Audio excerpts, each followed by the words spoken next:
Bonjour, je vais vous présenter une façon alternative de poser la division. Cette méthode, je l'appelle la division en ligne. Préambule, la division euclidienne.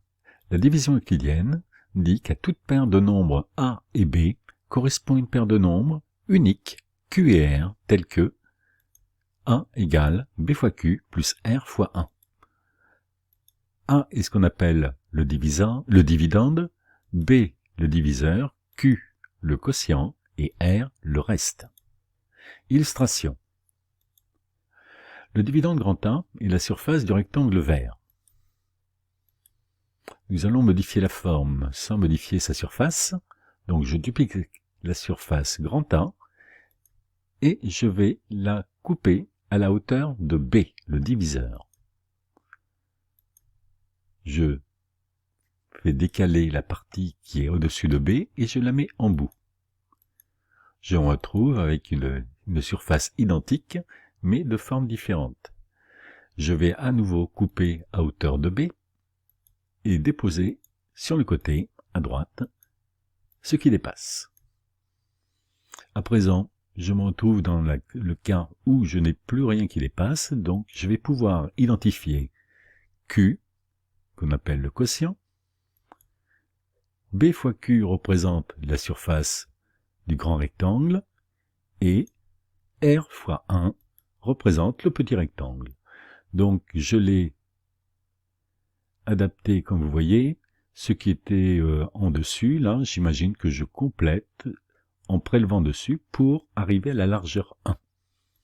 Si la largeur est 1, la hauteur de ce petit rectangle est donc R, et la surface de ce petit rectangle est donc R, la hauteur, fois 1, la base.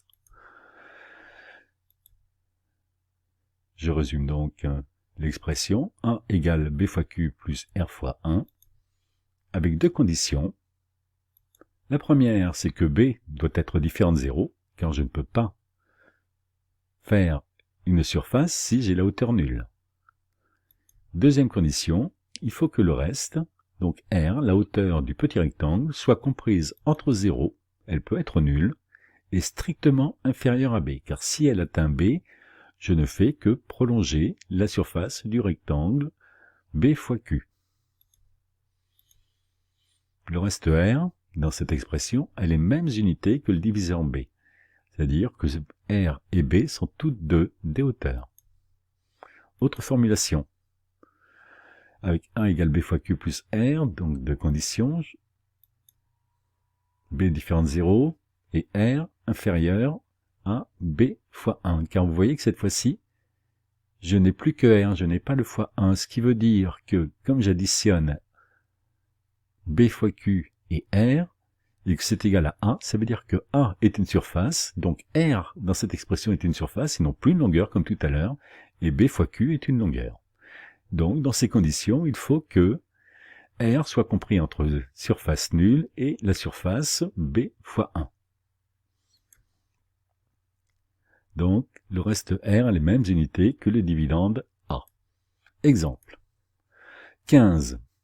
Je vais le décomposer suivant l'expression B fois Q plus R. Le diviseur, c'est B.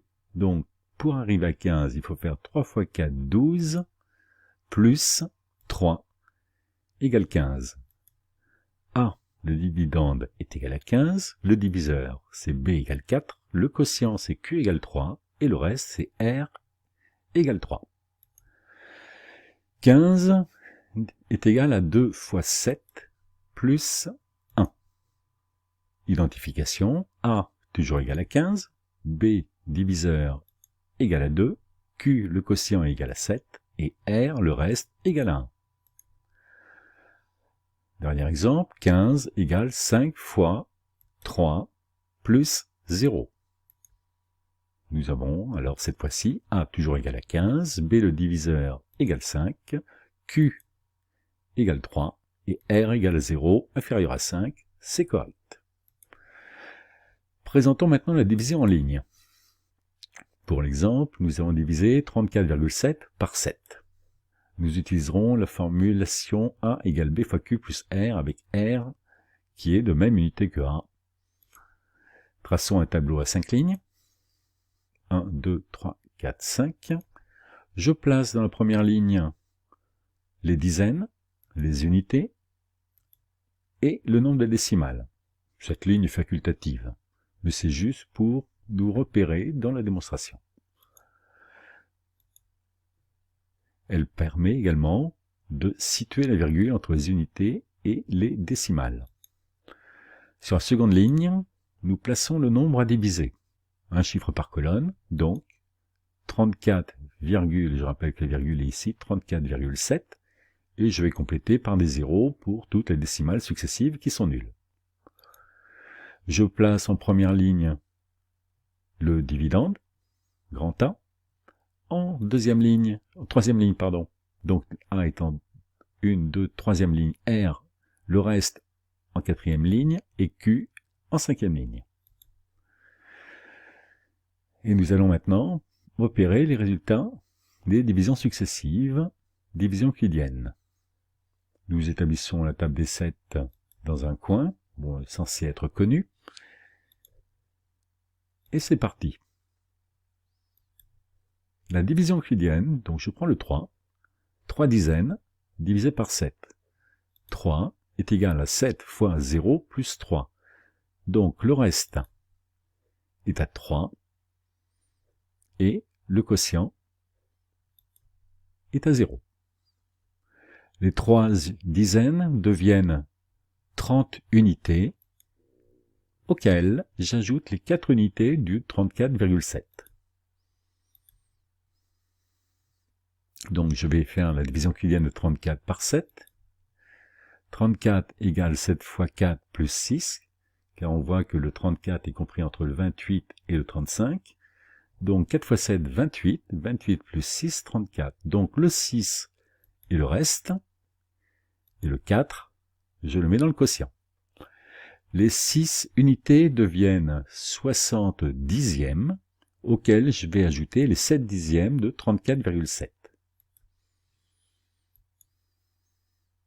J'obtiens donc 67 dixièmes. 67 est égal à 7 fois 9, 63, plus 4. Je place le 4 dans le reste et le 9 dans le quotient. Je continue. 4 unités, 4 dixièmes deviennent 40 centièmes, auxquels j'ajoute 0, donc 40 centièmes. Les 40 centièmes, je regarde la table des 7, sont compris entre 5 et 6. Donc je peux écrire 40 égale 7 fois 5, plus 5, 7 fois 5, 35, plus 5, 40. Le 5 va dans le reste, et ce 5 va dans le quotient. Les 5 centièmes deviennent 50 millièmes. 50 est compris entre 7 et 8, entre 49 et 56. Donc 50, c'est 7 fois 7, 49, plus 1, 50. Il me reste R égale 1 et Q égale 7. Le millième restant devient 10 millièmes. J'écris donc 10 égale 1 fois 7 plus 3. 3 devient 30. 30 égale 4 fois 7, 28 plus 2. Donc je place 4 et 2. 2 devient 20. 20 est compris entre 14 et 21. Ça nous fait 2 fois 7, 14 plus 6, 21. Donc 4 pour le quotient, 6 pour le reste. 6 devient 60. 60, ça nous fait 7 fois 8, 56 plus 4. 4 devient 40.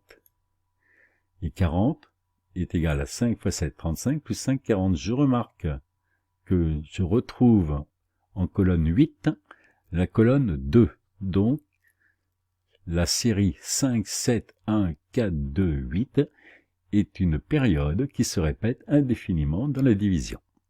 Je peux donc lire à présent le résultat du quotient, soit le résultat de la division.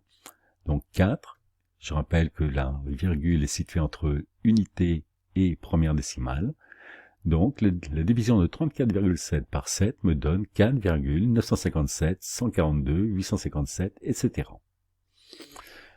L'ordre des calculs suit le rythme de la ligne, etc. Et si il ne me reste que des zéros, la ligne se simplifie. Avec la pratique, pour aller plus vite, on peut diminuer le nombre de lignes en écrivant dans la ligne 1 le reste multiplié par 10 auquel on ajoute le chiffre correspondant du nombre. Voilà, c'est fini. Entraînez-vous, vous verrez, je pense que cette méthode est un petit peu plus facile que la façon classique de poser la division. Bonne soirée.